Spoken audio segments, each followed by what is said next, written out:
Shalom everyone, welcome back to the channel that has been dead for a while now. I'm so sorry for not uploading in a while. I have had loads of work with exams and then the pandemic hit, so I had absolutely no ideas for content. But I'm hoping to kick this channel off again this year, and I'm trying this new text-to-speech just to spice things up a bit.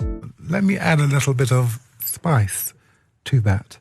But yeah, welcome to a new series on the channel where I will be reviewing coasters that I've ridden, and there is a no better one to start with than everyone's favorite, Colossus at Thorpe Park, which I have been lucky enough to ride over 40 times now.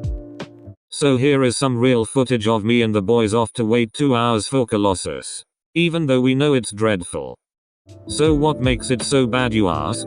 Well, first of all, the over-the-shoulder restraints are as hard as bricks, so that combined with the rough track gives you the tumble dryer experience. Along with that, the foot space on the cars are minimal, so you often find yourself somehow banging your legs too.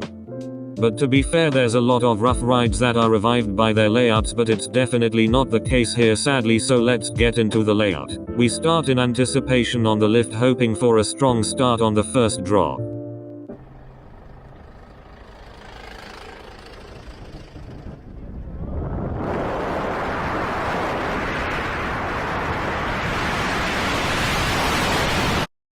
I'm sorry, what on earth is that?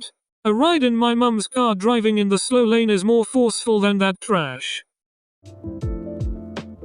But to be fair though, the only upside to this drop is this is the only non-rough part of the ride.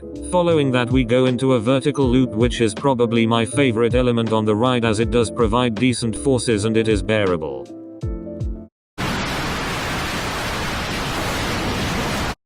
For God's sake, Intamin, get a grip. You're meant to be good at making intense coasters. You can't even call this an airtime hill. It is literally a straight piece of track. I feel more airtime going down in an elevator. So after that, we head into a cobra roll, which provides good laterals. Unfortunately, laterals on Colossus is just smashing your head on the concrete harnesses, which ruins these elements. The same applies for the whippy corkscrew after the cobra roll. This leads us into the most iconic part of the ride, the heartline rolls, which provide great hangtime and a very disorienting sensation. However, these rolls are also quite painful due to the lovely restraints mentioned earlier. The best part of the heartline rolls for me are looking at all of the phones people dropped into the nets below. Honestly makes my day. Imagine losing your stuff on Colossus of all rides, LMAO. After the last heartline roll, it finally hits you that you have wasted your time and your ride on Colossus is complete. So overall, this is definitely a nicer ride to watch off-ride than to actually go on, so I begged you to go and ride anything else at the park other than this.